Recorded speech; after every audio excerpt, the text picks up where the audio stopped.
Alguma vez você já se questionou quais são os erros mais comuns que ocorrem dentro dos projetos arquitetônicos e por que eles ocorrem? Se a resposta é sim, assista o vídeo a seguir que eu vou sanar essas dúvidas para vocês.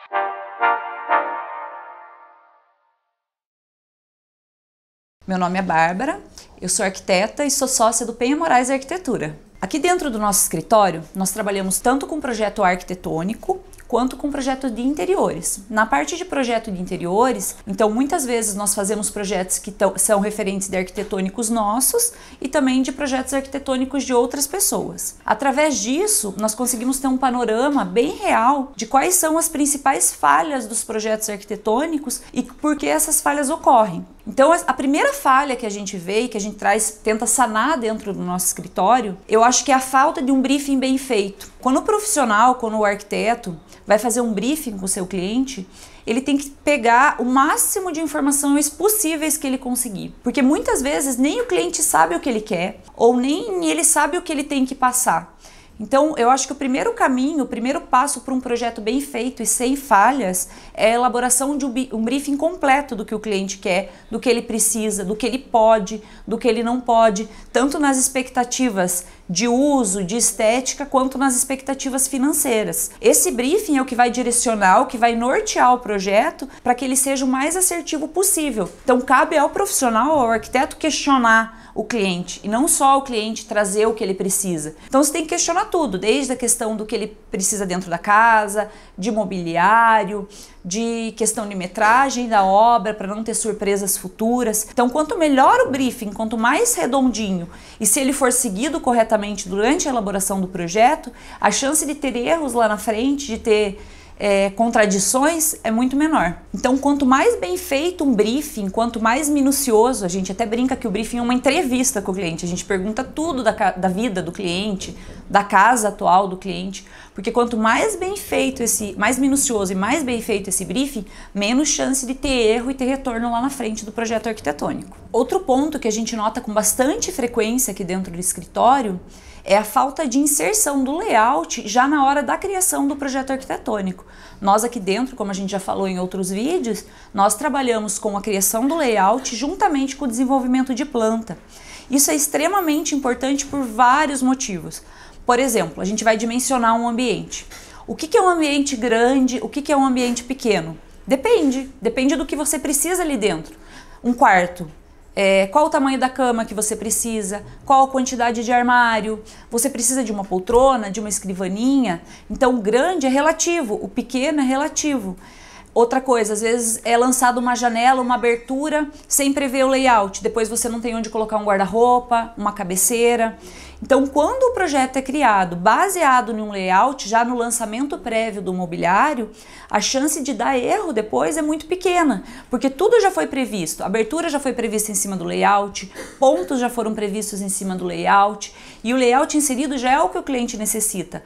Então, o ambiente ele não tem chance de ficar nem subdimensionado, nem superdimensionado. Então, por isso que aqui dentro do nosso escritório nós adotamos essa prática de definir a planta juntamente com o layout para minimizar a chance de erro nesse contexto, de ter um ambiente e depois ter dificuldade de mobiliar, de fazer a parte de interiores dele.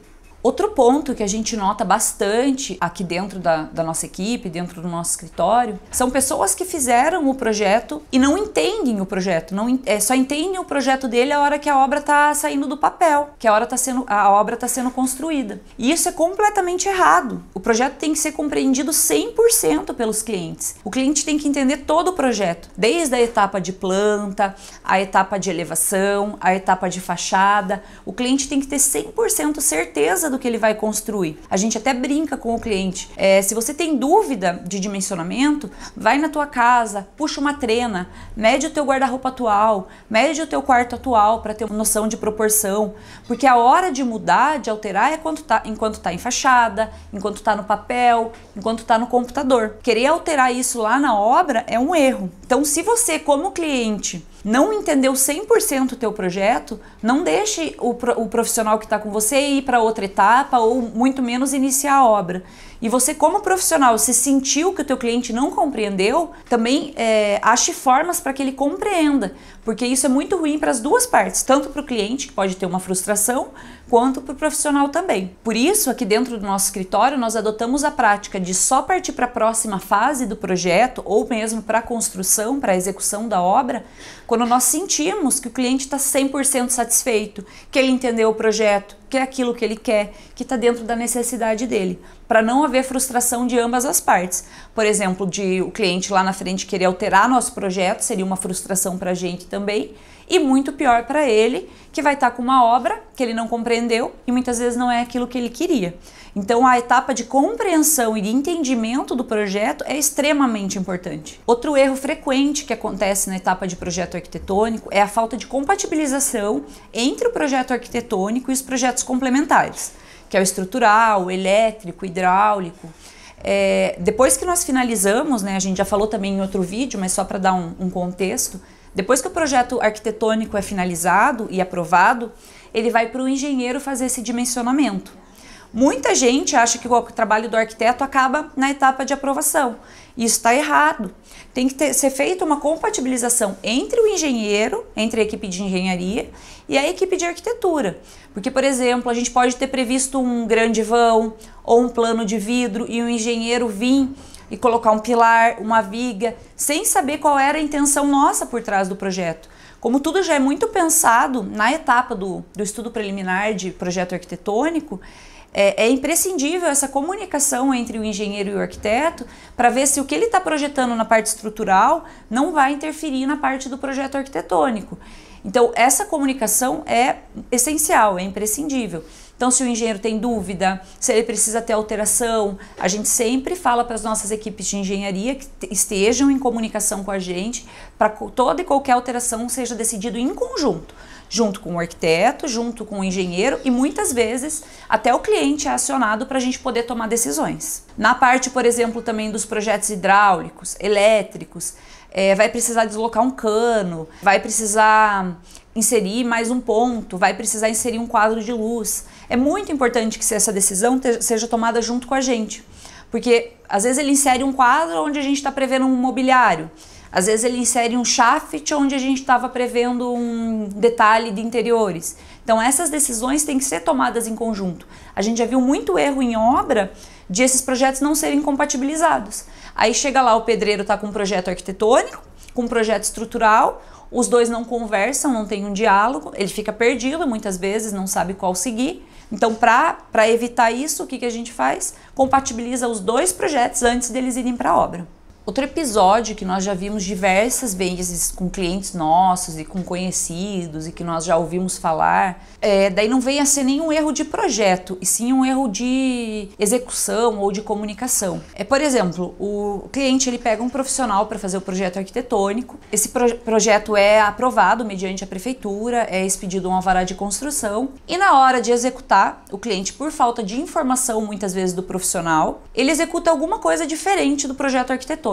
Ou uma pequena calçada, ou desloca uma parede, ou diminui ou aumenta uma janela, na ingenuidade, sem saber ou sem imaginar o grande problema que ele pode estar causando. O que acontece? Ele executa a obra tranquilo. Na hora de chamar a vistoria de conclusão de obra, que é uma etapa do processo de legalização da obra, a gente já falou em alguns vídeos disso, na hora de chamar a vistoria de conclusão de obra, vem o vistoriador da prefeitura, que é um arquiteto, e tudo que está no projeto arquitetônico aprovado, todos os itens, todos os elementos arquitetônicos, todas as aberturas, tem que estar exatamente igual na obra em relação ao projeto aprovado. Eles são extremamente rigorosos com isso, desde largura de escada, abertura, calçada, até arejador em torneira. Então eles são muito criteriosos.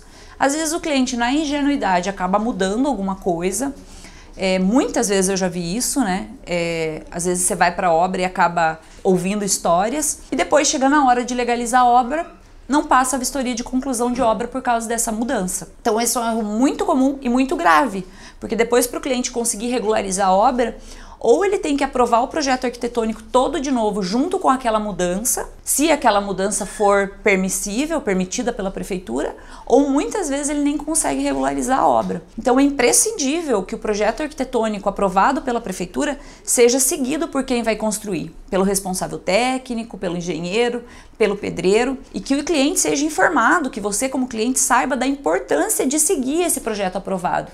Porque às vezes o cliente não tem obrigação de saber, às vezes ele acha, vou mudar uma calçada, vou colocar um pouquinho mais de grama, um pouquinho menos de grama, e isso pode ocasionar um problema lá na frente dessa obra não conseguir ser regularizada. Então é extremamente importante que o projeto arquitetônico aprovado, né, você vai ter lá as pranchas aprovadas pela prefeitura, que ele seja seguido à risca, para evitar problemas futuros. Então a gente sempre informa nosso cliente, a gente sempre fala milhões de vezes, olha, siga a risca, pede para o responsável técnico não mudar nada, provavelmente ele não vai mudar, isso acontece mais por parte do cliente, então é extremamente importante que esse projeto seja seguido à risca para você lá na frente conseguir regularizar e averbar a sua obra sem problema nenhum. Hoje eu falei aqui sobre um pouquinho da experiência que a gente tem, né, dos maiores erros que acontecem em projeto arquitetônico. Obrigado por assistirem nosso vídeo. Se você gostou, curta, compartilhe. E se tiverem sugestões também que vocês queiram que a gente esteja gravando, temas que vocês queiram que a gente esteja falando, pode deixar aqui nos comentários que a gente vai estar analisando e assim que der a gente vai estar postando para vocês. Muito obrigado por me acompanhar mais uma vez nesse vídeo, por acompanhar sempre a gente e acompanhar nosso trabalho.